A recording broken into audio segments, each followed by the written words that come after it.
तो हेलो दोस्तों। तो आज की कहानी जो मैं एक्सप्लेन करने वाला हूँ उसका नाम है वाटर वर्ल्ड। अभी हम रह रहे हैं 21वीं सदी में और ये कहानी है 25वीं सदी की 25th सेंचुरी।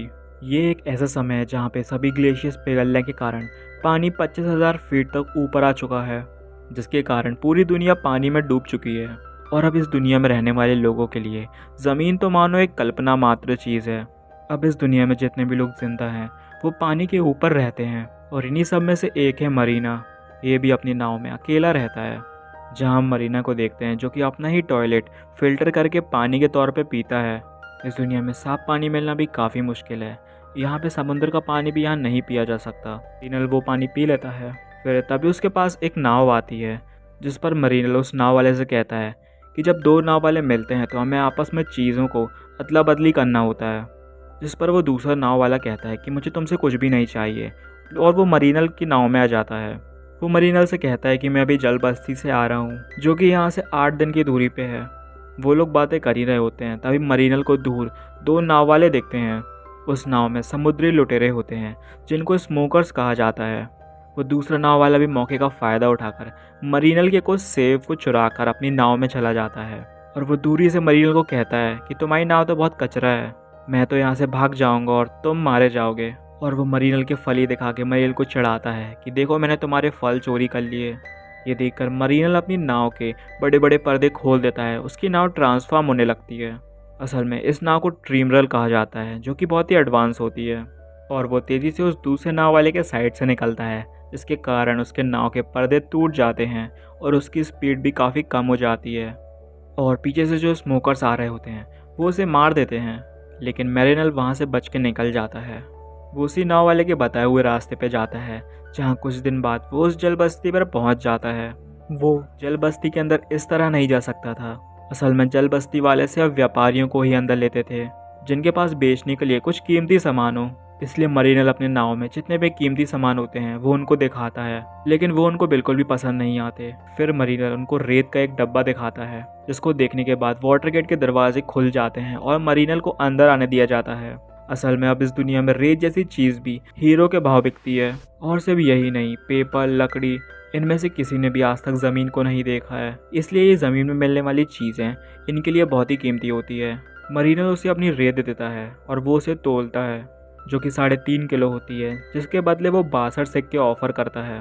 मरीनल को ये सौदा पसंद नहीं आता, इसलिए वो उससे दुगने सिक्के मांगता है, जिस पर वो दुगने सिक्के देने के लिए भी तैयार हो जाता है। ये लोग इस मिट्टी पर पेड़ उगाते हैं जिससे उनके खाने का इंतज़ाम हो सके। फिर हम मरीनल को देखते हैं जो कि पैसे लेके एक शॉप में चला जाता है और वहाँ पे वो कुछ पानी खरीदता है। मरीनल वहाँ पानी पी ही रहा होता है तभी उसकी नज़र एक पौधे पर पड़ती है जो कि एक टमाटर का पौधा होता है जिस पर एक टमाटर भी लगा हुआ होता है। वो उस दुकान में जाके उस पौधे की कीमत पूछता है। वो उसे खरीदना चाहता था, जिस पर वो लड़की जिसका नाम हेलन है वो मरीनल से उसके आधे पैसे मांगती है जो कि उसको अभी मिले हुए थे। मरीनल थोड़ा सा सोचता है लेकिन वो उस पौधे को खरीद लेता है।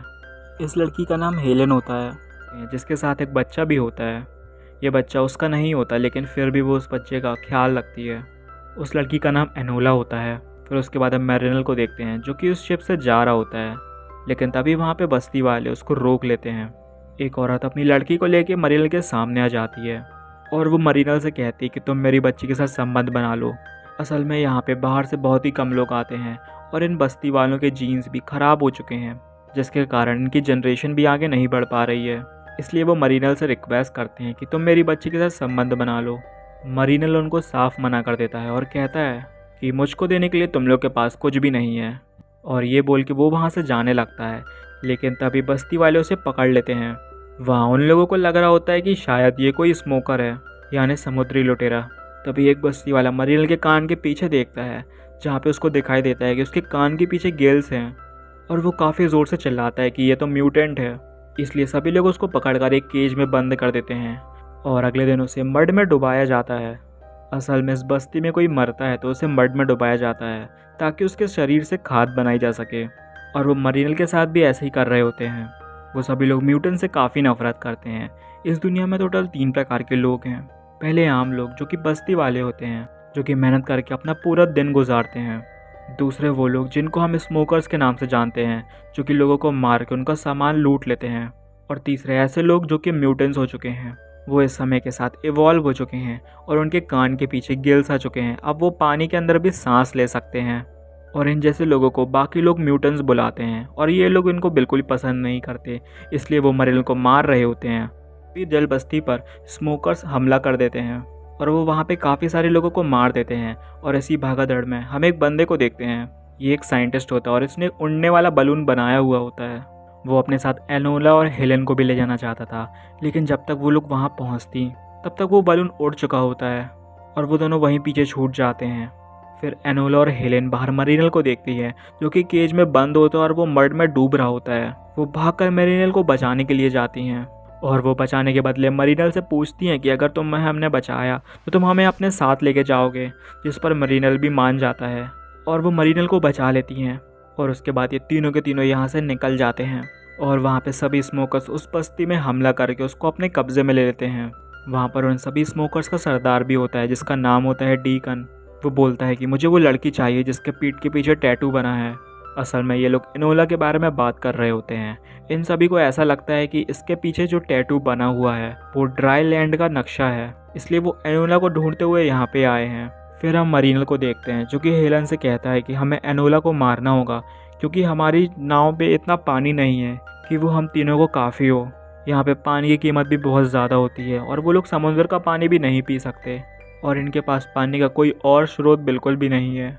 हेलन इस बात से बिल्कुल भी राज़ी नहीं होती और वो साफ मना कर देती है और बोलती है कि ये सिर्फ एक बच्ची है। मरीनल कहता है कि बिना पानी के तुम दोनों मर जाओगे, इससे बेहतर है कोई एक ही मर जाए। लेकिन बाद में हेलन उसे मना लेती है और मरीनल उस बच्चे को नहीं मारता। इसके बाद हम स्मोकर्स का लीडर को देखते हैं, जिसको वो लड़की चाहिए होती है। उसको भी ज़मीन की तलाश होती है। वो अपने कुछ आदमियों को मरीनल के पीछे प्लेन से लगा देता है। जहाँ हम देखते हैं वो आदमी मरीनल का प्लेन से पीछा करते हैं और उसकी नाव पे हमला करने लगते हैं। ये सभी कुछ देखने के बाद मरीनल अपने नाव के बेसमेंट में जाता है ताकि वो वहाँ से कुछ हथियार ले सके। लेकिन हेलन को ऐसा लगता है कि मरीनल नीचे से भाग गया है और अब जो भी करना है उसे ही करना है। हेलन को नाव में लगा एक एरो दिखता है, जिससे वो इस प्लेन पे हमला कर देती है। वो एरो जाके सीधा उस प्लेन में फंस जाता है, जिसके कारण वो प्लेन उस नाव के चारों तरफ घूमने लगता है और उसके इस तरह घूमने के कारण नाव के पुर्जे टूटने लगते हैं और नाव भी डैमेज होने लगती है। तभी मरीनल बो एंड एरो लेके उस बेसमेंट से बाहर निकलता है और वो देखता है कि नाव टूटने वाली है। इसलिए मरीनल तुरंत उस नाव में चढ़ के उस रस्सी को काटता है, लेकिन वो रस्सी कट जाती है और वो प्लेन भी वहाँ से भाग जाता है। उस स्मोकर के लीडर ने इनको आदेश दिया था कि उस बोट में मौजूद सबको मार देना, लेकिन उस लड़की को एनोला को मेरे पास जिंदा लेके आना। हेलन की इस लापरवाही के कारण बोट टूट चुकी थी, जिसके कारण मरीनल को काफ़ी गुस्सा आ जाता है और वो गुस्से में वो हेलन को पकड़ के कहता है कि आज के बाद मेरी बोट में कोई चीज़ मेरे से बिना पूछे मत छूना। और वो गुस्से में एनोला और हेलन दोनों के बाल काट देता है। इसके बाद ये लोग आगे का सफ़र तय करते हैं। इतनी दूर चलने के बाद उन्हें वहाँ दूर एक नाव दिखती है। उसको देखने के बाद हेलन मरीनल से कहती है कि हमें उसके पास जाना चाहिए कि हमारे खाने पीने का भी सामान ख़त्म हो चुका है। हो सकता है हमें उस नाव में कुछ खाने पीने का सामान मिल जाए। ताकि मरीनल उस नाव के पास नहीं जाना चाहता था, लेकिन वो हेलन के कहने पे उस नाव के पास जाता है।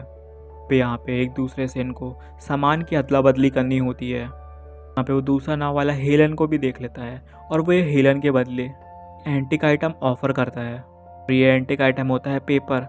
ये पूरी दुनिया पानी में डूब चुकी है और अब पेपर बनना लगभग नामुमकिन है, इसलिए ये कोई एंटिक आइटम से कम नहीं है। उस नाव वाले के पास कोई भी खाना पीने का सामान नहीं होता, लेकिन फिर भी वो हेलन को मांगता है। उस पर मरीनल उस बंदे से उस पेपर को ले लेता है और आधे घंटे के लिए हेलन को उसे सौंप देता है और वो हेलन के पास बेसमेंट में जाता है। और आप सबको पता ही होगा उसने हेलन को क्यों मांगा। वो हेलन के साथ कुछ गलत करने ही वाला होता है, लेकिन तभी वहाँ पे मरीनल आ जाता है और उस नाव वाले से कहता है कि ये सौदा कैंसिल हुआ, तुम अपना पेपर ले लो और यहाँ से चले जाओ। लेकिन वो नाव वाला अपने जेब से चाकू निकाल लेता है और अब वो इन दोनों को मारना चाहता था, इसलिए मरीनल हेलन को ऊपर भेज देता है। और हम देखते हैं मरीनल ने उस नाव वाले को मार दिया है। मरीनल ये अच्छे से जानता है कि ये दोनों भूखे हैं और जबकि वो खुद भी भूखा होता है, इसलिए वो डिसाइड करता है कि वो पानी के अंदर जाएगा और कुछ पकड़ के लेके आएगा। इसलिए वो समुंदर के अंदर जाता है और कुछ देर बाद वो एक बहुत ही बड़ी मछली को मार के ले आता है। इसी तरह उनके खाने का इंतज़ाम भी हो जाता है। सबके पास खाना होता है और ये भरपेट खाते हैं। नोला मरीनल से कहती है कि तुम बहुत ही अच्छा तैरते हो, अगर मेरे पैर भी तुम्हारे जैसे होते तो मैं भी तैर पाती। पर मरीनल उससे कहता है कि तुम्हें तैरना नहीं आता, जिस पर एनोला कहती है नहीं, असल में इस दुनिया में हर किसी को तैरना आता है। मरीनल हेलन से पूछता है कि तुम तो इसकी माँ हो, तुमने अभी तक इसको तैरना क्यों नहीं सिखाया? जिस पर हेलन बोलती है कि मैं इसकी माँ नहीं हूँ, मैं बस इसकी गार्डियन हूँ। अरे यहाँ पे कुछ समय बीतता हुआ देखते हैं, जहाँ पे मरीनल पहले इनसे नफरत करता था, लेकिन अब इनके बीच में काफ़ी अच्छी दोस्ती हो गई है। यहाँ पे मरीनल एनोला को भी तैरना सिखाता है। फिर वो नाव में ऊपर आ जाता है। वो देखता है कि वहाँ पे दूर एक नाव है, इसलिए वो उसके करीब जाने लगता है। लेकिन थोड़ा करीब जाते ही वो दूरबीन से उस नाव को देखता है, जहाँ उसको दिखाई देता है कि पूरे नाव पे स्मोकर्स ने कब्जा कर लिया है। दरअसल डीगन उनसे पहले इस जगह तक पहुँच चुका होता है, क्योंकि वो उस लड़की के पीठ के पीछे उस सूखी धरती के नक्शे को हासिल करना चाहता है। वो एनोला को अपनी दूरबीन से देख लेता है और अपने लोगों को उसके पीछे भेज देता है, लेकिन मरीनल अपनी नाव को बड़ी चालाकी से मोड़ लेता है और वहाँ से निकल जाता है। और स्मोकर्स को इस तरह अपने पीछे लगा हुआ देखकर उसको भी शक हो जाता है कि ये लोग मेरा नहीं बल्कि इस लड़की का पीछा कर रहे हैं।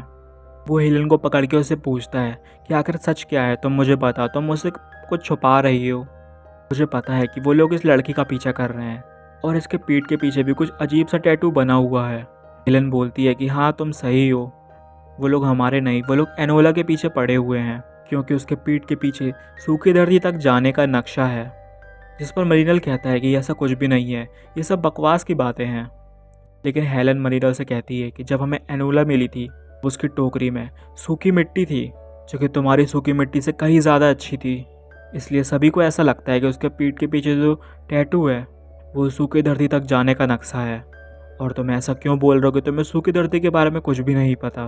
दरअसल एनोला और हेलेन को ऐसा लगता है कि मरीनल को सूखी धरती के बारे में पता है, क्योंकि उसकी नाव में ऐसी बहुत सारी चीज़ें हैं जो कि सिर्फ सूखी धरती में मिल सकती हैं, और उसके पास काफ़ी अच्छी क्वालिटी की मिट्टी भी थी।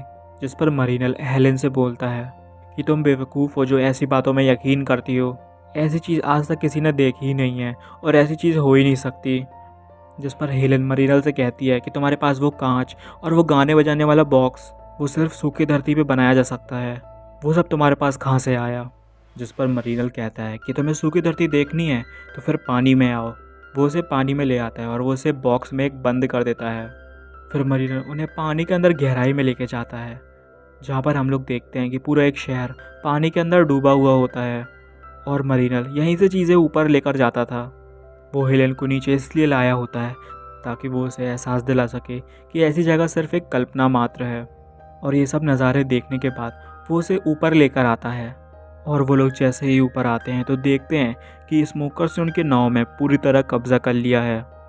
डेकन उन दोनों से पूछता है कि तुमने एनोला को कहाँ छुपाया है, जल्दी बताओ। दरअसल एनोला इनको देखकर पहले ही नाव के साइड में जाकर छुप गई होती है, और मरीनल और हेलेन एनोला को छुपा हुआ देख लेते हैं, लेकिन वो फिर भी डेकन को इस बारे में नहीं बताते। वो ये बात अच्छे से जानते हैं कि एनोला के बारे में बताने के बाद भी डेकन उनको नहीं छोड़ेगा। डेकन उनसे कहता है कि अगर तुम दोनों ने नहीं बताया तो मैं तुम दोनों को मार दूंगा। डेकन अपने आदमियों से कहता है कि अगर ये एनोला के बारे में नहीं बताते तो इन दोनों को मार दो। वो लोग उन दोनों को मारने ही वाले होते हैं, लेकिन तभी एनोला बाहर निकलती है और कहती है नहीं, और वो लोग उन दोनों को छोड़ के एनोला को पकड़ लेते हैं।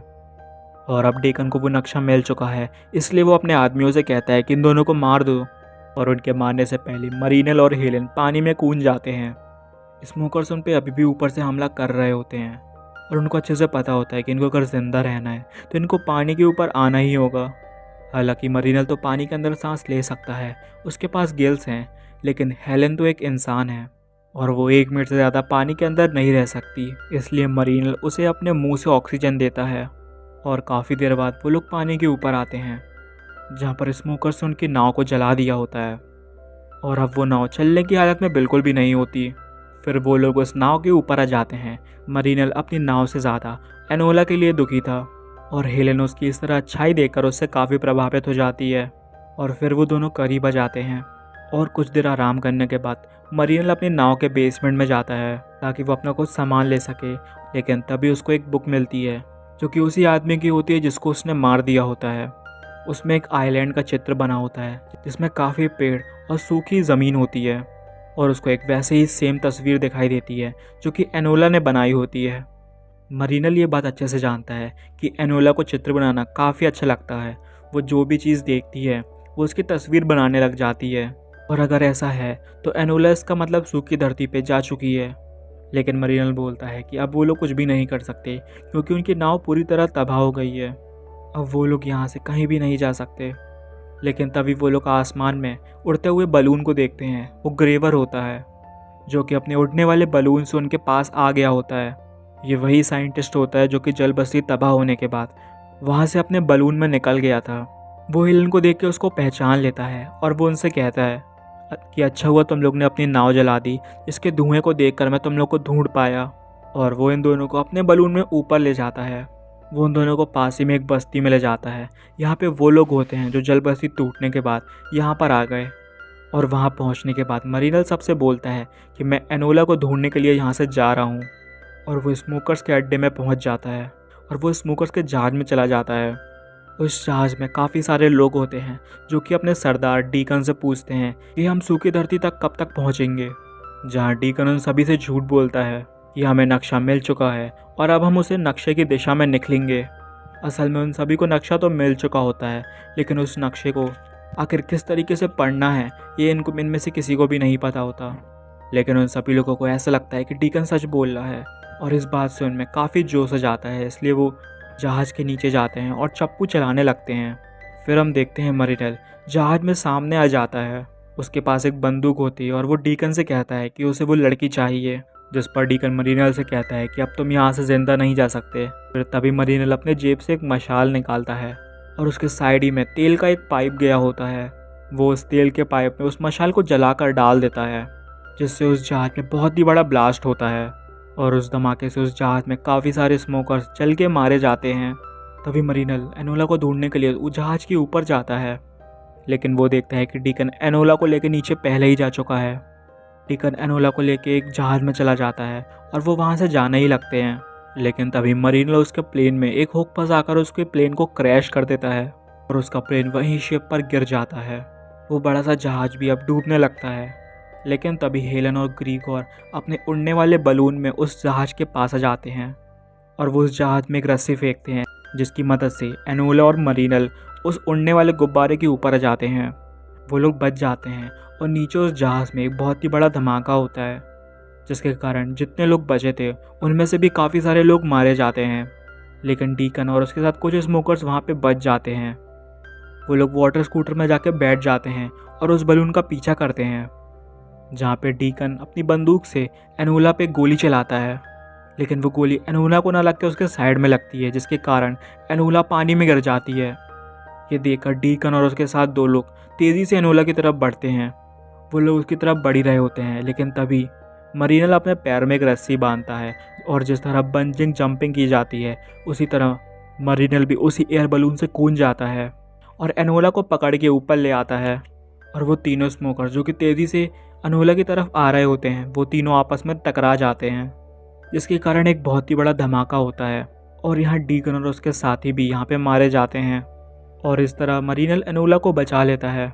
फिर हम ग्रीवर को देखते हैं जो कि सभी से कहता है कि अब मुझे दिशा की समझ आ चुकी है, मैं सूर्य की स्थिति देखकर दिशा बता सकता हूँ। और फिर वो जो टैटू एनोला के पीठ के पीछे होता है वो उससे अपना तालमेल बैठाने लगता है और वो एक अंदाज़ा लगाता है कि सूखी धरती उस तरफ है और फिर वो अपने उड़ते हुए गुब्बारे को उस तरफ ले जाता है। कुछ देर बाद रात भी हो जाती है और वो सभी लोग सो जाते हैं। और फिर जब सुबह मरीनल की आँख खुलती है तो वो अपने जहाज़ में एक पक्षी को बैठा हुआ देखता है और फिर तभी मरीनल अपने सामने देखता है जहाँ पे एक बहुत ही ऊंचा पहाड़ होता है और ये होता है एवरेस्ट। लेकिन अभी एवरेस्ट काफ़ी ज़्यादा हरा भरा हो चुका है। अब यहाँ पे काफ़ी सारे पेड़ पौधे और पक्षी भी हैं।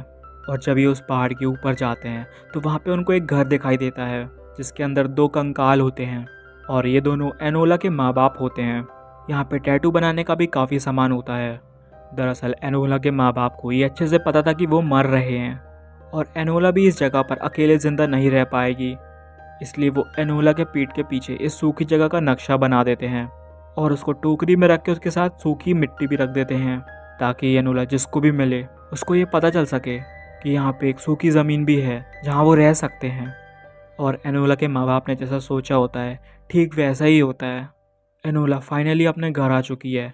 फिर हम मैरिनल को देखते हैं, जिसको यहाँ ज़मीन में बिल्कुल भी अच्छा नहीं लग रहा होता, क्योंकि वो पूरी तरह इंसान नहीं है। उसके कान के पीछे गिल्स हैं। उसे पानी में रहना ज़्यादा पसंद है और इसीलिए वो समुंदर में दोबारा जाना चाहता है। उसे ऐसा लगता है कि समुंदर उसे बुला रहा है, इसीलिए वो अपनी नाव को फिर से बनाता है और वो समुंदर में जाने की तैयारी कर लेता है।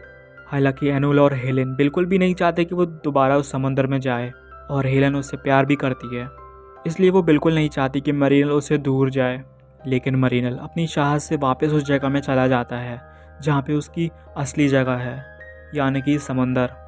और इसी के साथ ये मूवी, ये कहानी यहाँ पर ख़त्म होती है। ये फिल्म सन 1995 में रिलीज़ हुई थी। और अगर ये कहानी आपको पसंद आई है तो प्लीज़ चैनल को सब्सक्राइब कीजिए। तो फिर मिलते हैं बहुत ही जल्द, तब तक के लिए बाय बाय।